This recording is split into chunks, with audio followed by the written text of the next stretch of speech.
KCET ವಿದ್ಯಾರ್ಥಿಗಳಿಗೆ first round real seat allotment ರಿಸಲ್ಟನ್ನು announce ಮಾಡಿದ ನಂತರ ನೆಕ್ಸ್ಟ್ ಪ್ರೋಸೆಸ್ ವಿದ್ಯಾರ್ಥಿಗಳಿಗೆ ಚಾಯ್ಸ್ ಎಂಟ್ರಿ ಇರುತ್ತೆ. ಚಾಯ್ಸ್ ಎಂಟ್ರಿಗೆ ಸಂಬಂಧಪಟ್ಟಂತೆ ಇದೀಗ KA ಕಡೆಯಿಂದ ಅಫಿಷಿಯಲ್ ಆಗಿ ಅಪ್ಡೇಟ್ನ ಮೂಲಕ ಸ್ಕೆಡ್ಯೂಲನ್ನು ಬಿಡುಗಡೆ ಮಾಡಲಾಗಿದೆ. ಹಾಗಿದ್ರೆ ಬನ್ನಿ ಇದರ ಬಗ್ಗೆ ಇನ್ಫಾರ್ಮೇಷನ್ ನಾವು ತಿಳ್ಕೊತಾ ಹೋಗೋಣ. ವಿಡಿಯೋವನ್ನು ಸ್ಟಾರ್ಟ್ ಮಾಡ್ತೀನಿ. ಅದಕ್ಕಿಂತ ಮೊದಲು ನೀವಿನ್ನೂ ನಮ್ಮ ಚಾನಲ್ಗೆ ಸಬ್ಸ್ಕ್ರೈಬ್ ಮಾಡದೇ ಇದ್ರೆ ಈ ಕೂಡಲೇ ಚಾನಲ್ಗೆ ಸಬ್ಸ್ಕ್ರೈಬ್ ಮಾಡ್ಕೊಳ್ಳಿ ಮತ್ತು ಲೈಕ್ ಮಾಡಿ.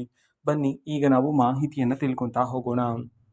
ಹೌದು, ಈಗ KA ಕಡೆಯಿಂದ KCET ವಿದ್ಯಾರ್ಥಿಗಳಿಗೆ ಚಾಯ್ಸ್ ಎಂಟ್ರಿನ ಸ್ಕೆಡ್ಯೂಲನ್ನು ಬಿಡುಗಡೆ ಮಾಡಲಾಗಿದೆ. ಆ ಒಂದು ಸ್ಕೆಡ್ಯೂಲ್ನಲ್ಲಿರ್ತಕ್ಕಂತಹ ಇನ್ಫಾರ್ಮೇಷನ್ ಪ್ರಕಾರ ಅದೇ ಡಿಫ್ರೆಂಟ್ ಕೋರ್ಸಸ್ಗಳಿಗೆ ಸಂಬಂಧಪಟ್ಟಂತೆ ಡೇಟ್ಸ್ಗಳನ್ನು ಅನೌನ್ಸ್ ಮಾಡಲಾಗಿದೆ. ನೀವು ಯಾವ ಡೇಟಿಂದ ಯಾವ ಡೇಟ್ವರೆಗೂ ಸಹ ನೀವು ಆಪ್ಷನ್ಸ್ನ ಮಾಡಬೇಕಾಗಿರುತ್ತೆ ಅಂತ ಹೇಳಿ.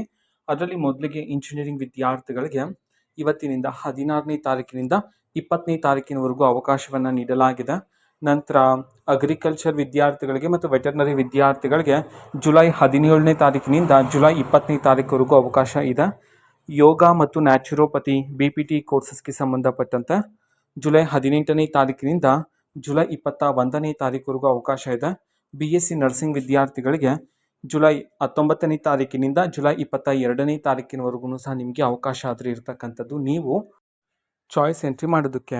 ಓಕೆನಾ? ಸೊ ಇದು ಇವತ್ತಿನ ಒಂದು ವಿಡಿಯೋದ ಈ ರೀತಿ ಇನ್ನು ಹಲವಾರು ಯೋಜನೆಗೆ ಸಂಬಂಧಪಟ್ಟಂತೆ ಆ್ಯಂಡ್ ಎಲ್ಲ ತರಹದ ಎಜುಕೇಷನ್ ಅಪ್ಡೇಟು ಸಹ ಇದೇ ಒಂದು ಚಾನಲಲ್ಲಿ ಮಾಹಿತಿ ಆದರೆ ಸಿಗ್ತಿರುತ್ತೆ. ಅದಕ್ಕೋಸ್ಕರ ಚಾನಲ್ಗೆ ಸಬ್ಸ್ಕ್ರೈಬ್ ಮಾಡ್ಕೊಳ್ಳಿ ಮತ್ತು ಇನ್ಫಾರ್ಮೇಷನ್ ಇಷ್ಟ ಆಗಿದ್ರೆ ನಿಮ್ಮ ಫ್ರೆಂಡ್ಸ್ ಆ್ಯಂಡ್ ಫ್ಯಾಮಿಲಿ ಮೆಂಬರ್ಸ್ಗೂ ಸಹ ವಿಡಿಯೋವನ್ನು ಶೇರ್ ಮಾಡಿ, ಜೊತೆಗೆ ಚಾನಲ್ಗೆ ಸಬ್ಸ್ಕ್ರೈಬ್ ಮಾಡಿಕೊಂಡು ಸಪೋರ್ಟ್ ಮಾಡಿ.